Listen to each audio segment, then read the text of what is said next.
भक्तगणों, आज आपको शिवपुराण कोटि रुद्र संहिता में द्वादश ज्योतिर्लिंगों और उनके उपलिंगों का वर्णन एवं उनके दर्शन पूजन की महिमा की कथा कहूँगा। आप ध्यानपूर्वक सुने और इस चैनल को लाइक करें, सब्सक्राइब जरूर करें। सुनिए, जो निर्विकार होते हुए भी अपनी माया से ही विराट विश्व का आकार धारण कर लेते हैं, स्वर्ग और अपवर्ग मोक्ष जिनके कृपा कटाक्ष के ही वैभव बताए जाते हैं तथा योगीजन जिन्हें सदा अपने हृदय के भीतर अद्वितीय आत्मज्ञानानंद स्वरूप में ही देखते हैं, उन तेजोमय भगवान शंकर को, जिनका आधा शरीर शैल राजकुमारी पार्वती से सुशोभित है, निरंतर मेरा नमस्कार है। जिसकी कृपापूर्ण चितवन बड़ी ही सुंदर है, जिसका मुखारविंद मंद मुस्कान की छटा से अत्यंत मनोहर दिखाई देता है, जो चंद्रमा की कला से परम उज्जवल है, जो आध्यात्मिक आदि तीनों ताबों को शांत कर देने में समर्थ है, जिसका स्वरूप सचिवमय एवं परमानंद रूप से प्रकाशित होता है तथा जो गिरिरानंदिनी पार्वती के भुजपाश से आविष्कृत है, वह शिव नामक कोई अर्वर्चनीय तेजपुंज सबका मंगल करे। ऋषि बोले, सूत जी, आपने संपूर्ण लोगों के हित की कामना से नाना प्रकार के आख्यानों से युक्त जो शिव अवतार का महात्म्य बताया है वह बहुत ही उत्तम है। तात आप शिव के परम उत्तम महात्म्य का तथा शिवलिंग की महिमा का प्रसन्नतापूर्वक वर्णन कीजिए। आप शिव भक्त में श्रेष्ठ हैं अथवा धन्य हैं।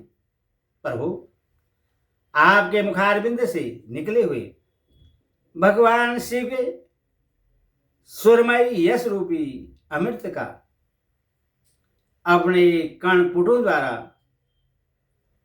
पान करके हम तृप्त नहीं हो रहे हैं, अथवा फिर उसी का वर्णन कीजिए। व्यास शिष्य भूमंडल में तीर्थ में जो शुभ लिंग है अथवा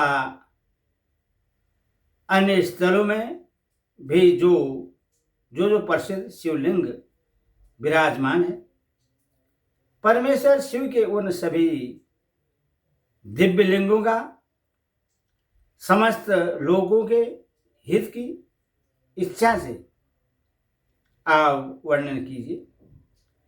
सूत जी ने कहा, महर्षियों, संपूर्ण तीर्थ लिंगमय हैं, सब कुछ लिंगमय ही प्रतिष्ठित है।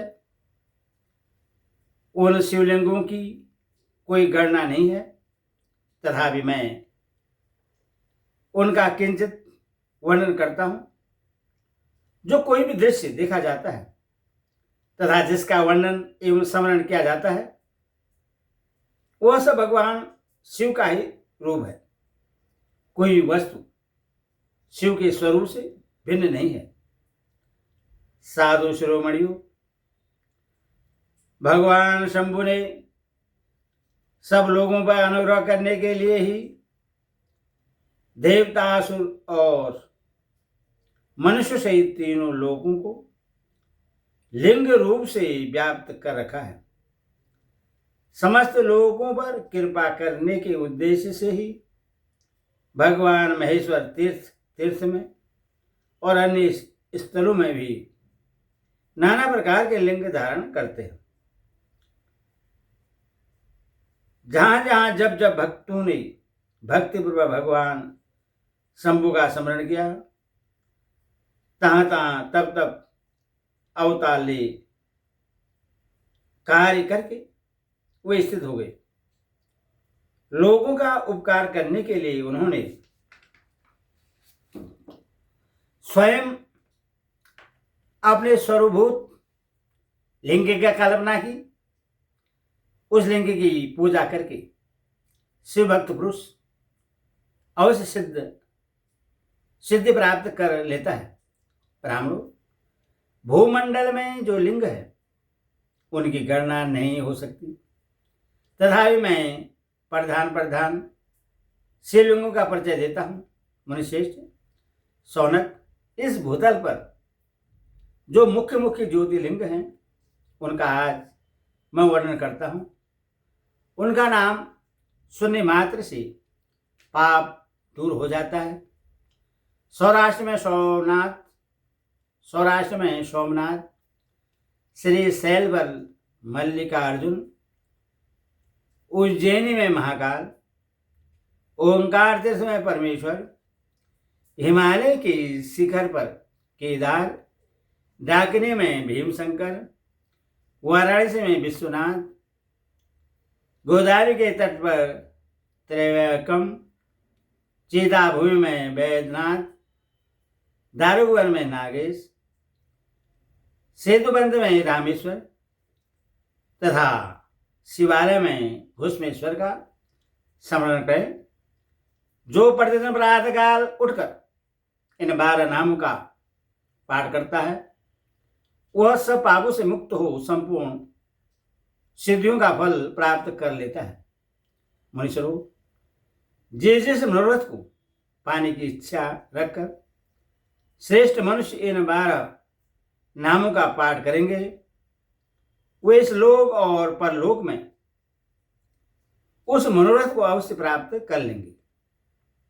जो शुद्ध अंतःकरण वाले पुरुष निष्काम भाव से इन नामों का पाठ करेंगे उन्हें कभी माता के गर्भ में निवास नहीं करना पड़ेगा। इन सबके पूजन मात्र से ही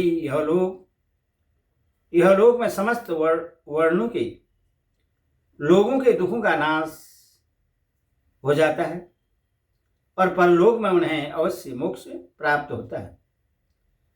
इन 12 ज्योतिर्लिंगों का नैवेद्य यत्नपूर्वक ग्रहण खाना चाहिए।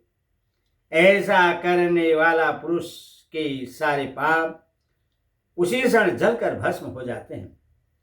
यह मैंने ज्योतिर्लिंग के दर्शन और पूजन का फल बताया। अब ज्योतिर्लिंगों के उपलिंग बताए जाते हैं। मुनीश्वरों, ध्यान देकर सुनो। सोमनाथ का उपलिंग है, उसका नाम है अंतकेश्वर।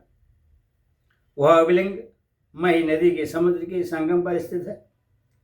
मल्लिकार्जुन से प्रकट उपलिंग रुद्रेश्वर के नाम से प्रसिद्ध है। वह भिरु कक्ष में स्थित है और उपासकों को सुख देने वाला है। महाकाल संबंधी उपलिंग दुग्धेश्वर या दूधनाथ के नाम से प्रसिद्ध है। वह नर्मदा के तट पर है तथा समस्त पापों का निवारण करने वाला कहा गया है। ओंकारेश्वर संबंधित उपलिंग कर्दवेश्वर के नाम से प्रसिद्ध है। वह बिंदु सरोवर के तट पर है और उपासकों को संपूर्ण मनोवांछित फल प्रदान करता है। केदारेश्वर संबंधित उपलिंग भूतेश्वर के नाम से प्रसिद्ध है और यमुना तट पर स्थित है। जो लोग उसका दर्शन और पूजन करते हैं उनके बड़े से बड़े पापों का वह निवारण करने वाला बतलाया गया है। भीमशंकर संबंधी उपलिंग भीमेश्वर के नाम से प्रसिद्ध है। वह भी साह पर्वत पर स्थित है और महान बल की वृद्धि करने वाला है। नागेश्वर संबंधी उपलिंग का नाम भी भूतेश्वर ही है। वह मलिका सरस्वती के तट पर स्थित है और दर्शन करने मात्र से सब पापों को हर लेता है। रामेश्वर के प्रकट हुए उपलिंग को गुप्तेश्वर और घुष्मेश्वर से प्रकट हुई उपलिंग को व्याघ्रेश्वर कहा गया है। ब्राह्मणों, इस प्रकार यहाँ मैंने ज्योतिर्लिंग के उपलिंगों का परिचय दिया। ये दर्शन मात्र से पापहारी तथा संपूर्ण अभिष्ट के दाता होते हैं। मुनीश्वरों, ये मुख्यतः को प्राप्त हुए प्रधान शिवलिंग बतलाए गए हैं। अब अन्य प्रमुख शिवलिंगों का वर्णन सुनो। ओम नमः शिवाय, ओम नमः शिवाय।